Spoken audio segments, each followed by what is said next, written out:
Di internet juga banyak beredar rekaman-rekaman video dan foto-foto yang menunjukkan fenomena aneh di awan sebelum terjadinya tsunami. Persepsinya itu adalah HAARP ditembakkan ke atmosfer, menyebabkan awan berbentuk aneh, kemudian terjadi tsunami. Tapi dalam pemahaman saya tidak begitu. Kalau mau bikin gempa, HAARP-nya ya diarahkan ke tanah, bukan ke atmosfer. Kalau mau bikin tsunami, HAARP-nya diarahkan ke laut, bukan ke atmosfer. Sebaliknya, kalau mau bikin hujan, topan badai, halilintar, barulah HAARP diarahkan ke atmosfer. Itu pun masih ada pertanyaan yang lebih mendasar. Apakah sudah ada daya listrik yang begitu besar untuk merekayasa bencana alam? Dan sumber energinya dari mana? Oleh sebab itu, saya tidak melihat fenomena aneh di angkasa itu sebagai akibat senjata HAARP untuk membuat bencana tsunami. Sebaliknya, fenomena bentuk awan yang tidak natural itu mengarah pada hal lain yang lebih nyata bahayanya, yaitu chemtrails dan Bluebeam Project.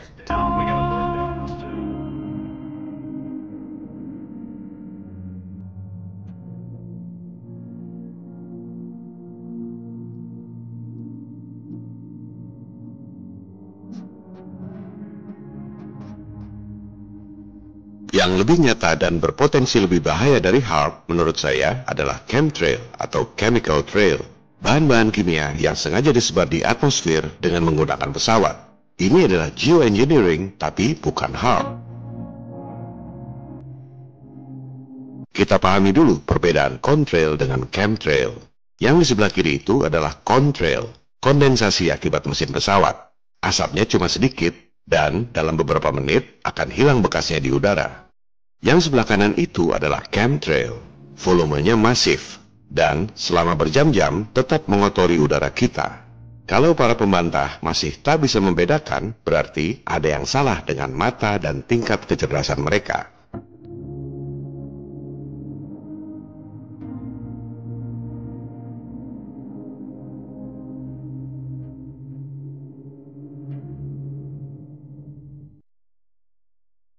These long white lines that are left in the sky after a jet flies through the air. Is there any truth to the theory that there's chemicals that are released by the government? Absolutely not.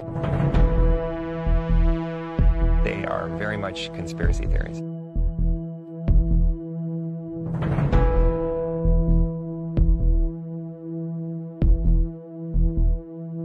In your research for American Conspiracies, Governor, did you encounter anything about the government being able to control our weather? Yeah, I did, through HAARP. They showed with HAARP that you, yes, indeed, can control and create clouds and do things like that with it. Maybe they're trying to control the weather with what they're doing up there.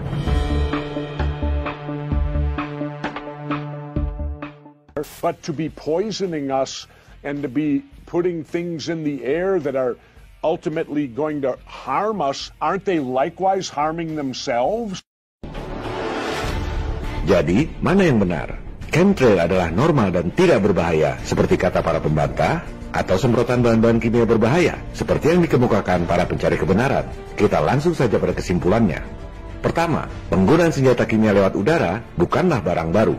Orang sudah melakukannya sejak Perang Dunia Pertama. Kemudian terus digunakan pada Perang Dunia Kedua, Perang Vietnam, dan lain-lain.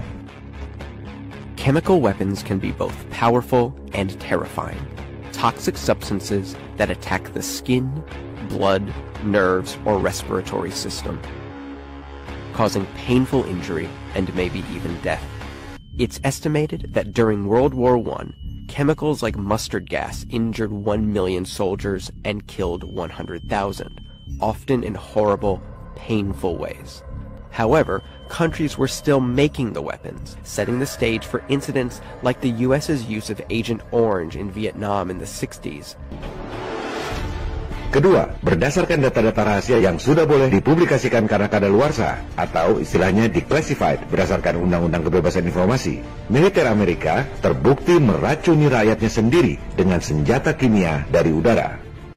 This next story is so unbelievable, we didn't think it could possibly be true. But after receiving thousands of records and declassified reports from the Army, it's confirmed that during the Cold War, the United States military conducted secret tests on unsuspecting people in the city of St. Louis. These Army archive pictures show how the tests were done in Corpus Christi, Texas in the 1960s. In Texas, planes were used to drop the chemical, but in St. Louis, the Army placed chemical sprayers on buildings and station wagons. The Cold War cover story was that the Army was testing smoke screens to protect cities from a Russian attack. The truth, according to Martino Taylor, was much more sinister. By making hundreds of Freedom of Information Act requests, she uncovered once classified documents that confirmed the spraying of zinc cadmium sulfide. Ketiga, kesaksian Kristen Megan, mantan personalia Angkatan Udara Amerika, bahwa militer Amerika menyemprotkan bahan-bahan kimia berbahaya alias chemtrail lewat pesawat udara. I was in the Air Force on active duty for 9 years, and I worked in bioenvironmental engineering. I started noticing things. I started noticing large quantities on the system where I would approve chemicals. When I started asking questions, I slowly became demonized. A couple years passed after that when I asked again and people realized I was kind of being more vocal about it on social media. I was starting to be thrown into a mental institution and have my daughter taken away. Kalau kepada bangsanya sendiri saja militer tega meracuni, apalagi kepada bangsa negara berkembang seperti Indonesia. Soal bahaya chemtrail ini pernah pula diungkap di PBB oleh Presiden Koalisi Ketahanan Agrikultur. Weather modification programs, experimental ones done by private companies, done by the United States government, done by states across the United States are underway. There's more than 50 of them in operation across the United States. Ya, namanya juga PBB, kaki tangan elit global. Laporan-laporan itu tidak ditindaklanjuti.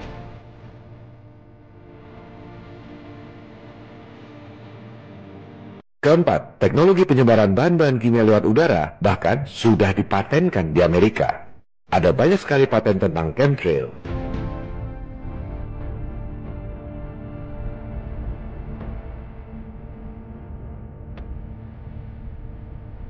Contohnya ini.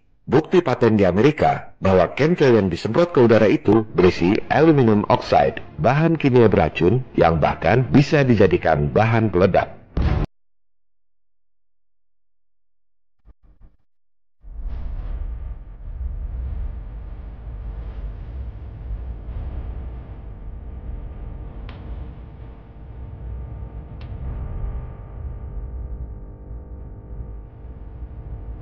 Kelima, penggunaan senjata kimia dari angkasa adalah bagian dari program NASA yang juga didanai oleh CIA. Which, as I understand, was mostly funded by the CIA.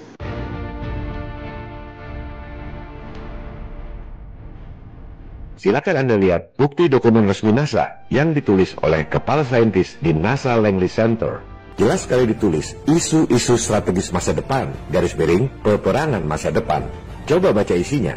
Senjata debu mikro yang disebarkan sebagai aerosol dan dihisap ke paru-paru.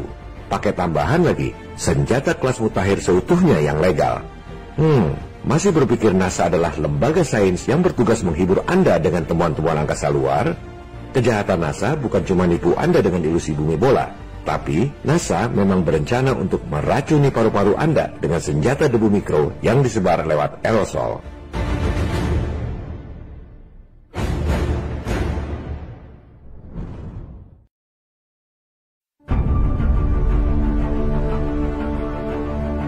Jenis senjata mutakhir yang lebih mengerikan adalah membakar target secara terarah dari udara dengan menggunakan energi terfokus, yaitu laser, microwave, atau sinar partikel yang disebut directed energy weapons.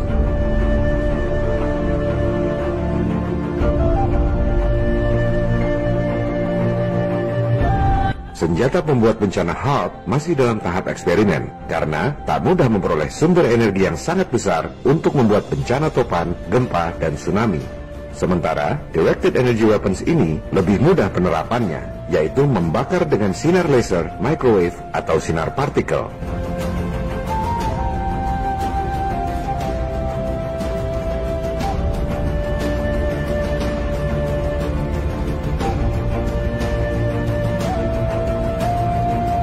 Sebagian dari Anda mungkin ingat peristiwa kebakaran besar di Malibu, California, tahun 2017 lalu. Kebakaran dahsyat yang sangat mengerikan, disebutnya kebakaran hutan. Coba lakukan investigasi sendiri. kita akan melihat dengan sangat jelas berbagai kejanggalan dari kebakaran tersebut.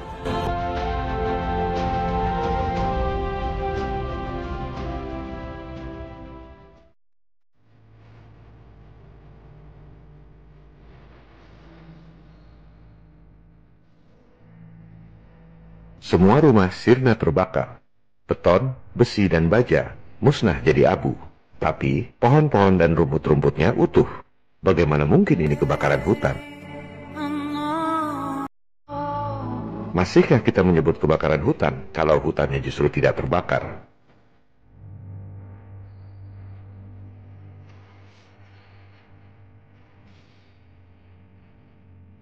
Bagaimana mungkin kebakaran hutan membakar habis mobil-mobil, tapi pohon-pohonnya utuh?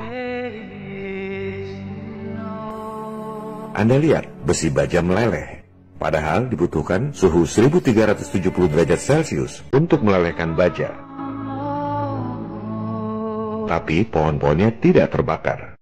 Directed Energy Weapons.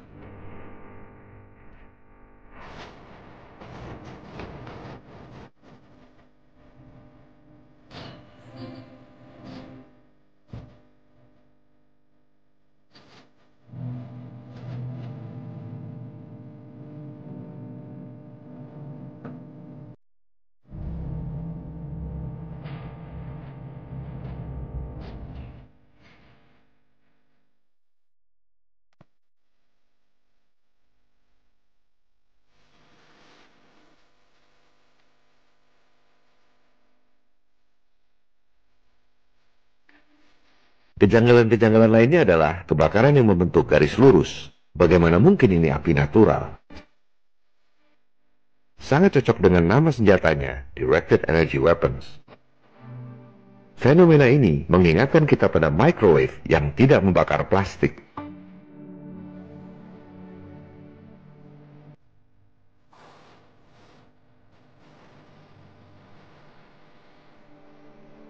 Pohon terbakar dari dalam. Bagaimana mungkin ini bisa terjadi? Sepertinya energi pembakar itu masuk menusuk ke dalam batang pohon sehingga terbakar dari dalam.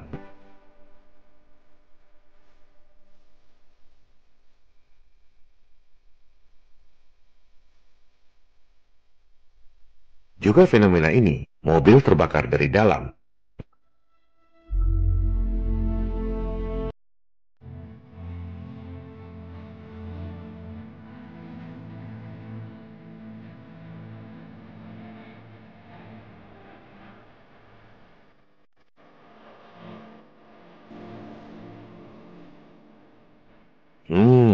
Kebakaran hutan, tapi melanggar hukum fisika.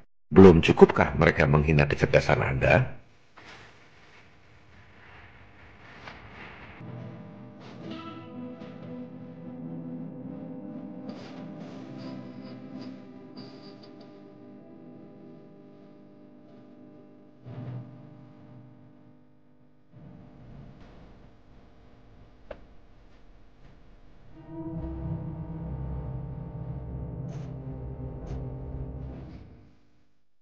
Barangkali ada yang bertanya, mana mungkin para elit melakukan uji coba senjata dengan mengorbankan rakyatnya sendiri? Sama seperti soal chemtrail yang dibahas tadi.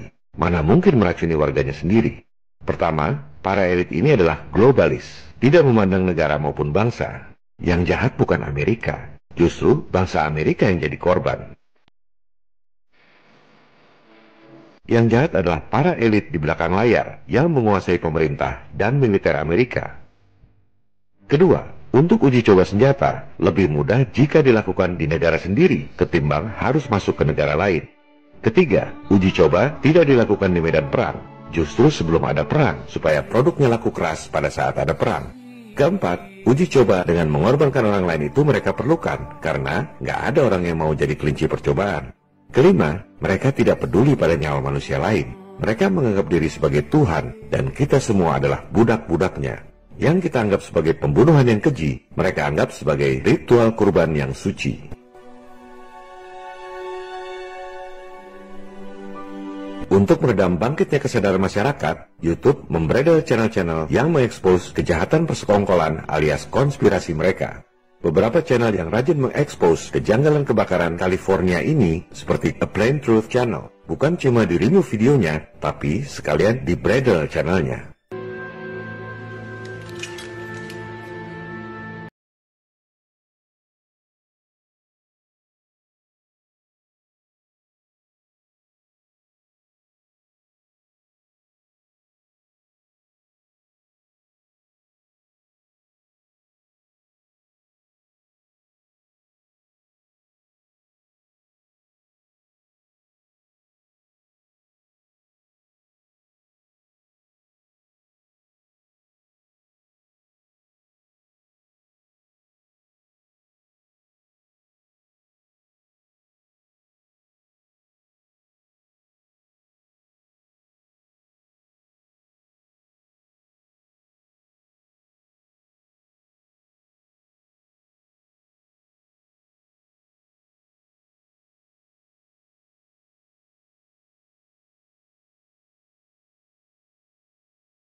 Ya, nomor 1 di dunia untuk topik Flat Earth berdasarkan Google Analytics tahun 2017. Oleh sebab itu, saya pun tak akan heran jika suatu ketika bukan cuma video-videonya yang di-ban, tapi sekalian channel FV101 ini yang di-bridle oleh YouTube. Tak ada gunanya mengupload ulang di YouTube atau membuat YouTube channel yang baru, karena pasti akan di-bridle juga. Gosip yang beredar adalah Desember 2019 ini, YouTube akan membridle channel-channel yang mempopulerkan topik Flat Earth. Kita lihat saja nanti, apakah setelah Desember 2019, YouTube channel FV101 ini masih ada atau tidak.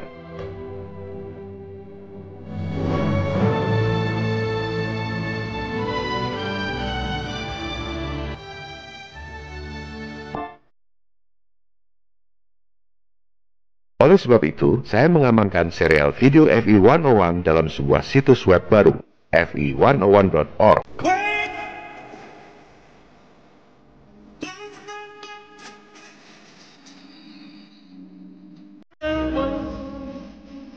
Semua serial video lengkap, termasuk yang di-ban oleh YouTube, sudah diamankan di sana.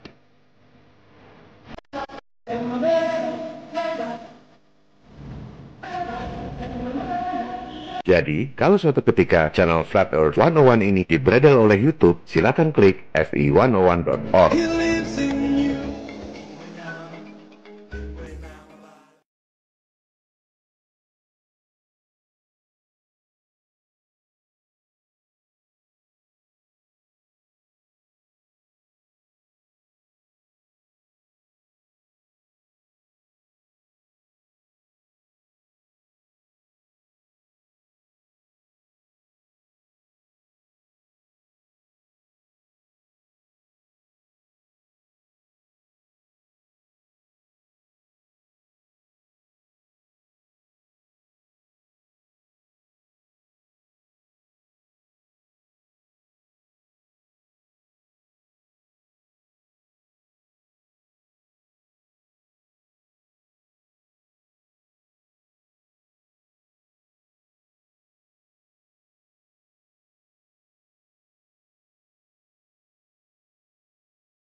Namun, hidupnya sangat sederhana.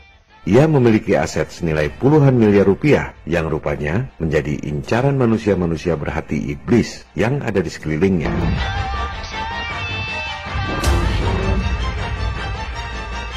Enam jam sebelum wafat, almarhum masih mengontak saya untuk mengirim video-video demo eksperimen Flat Earth yang rencananya akan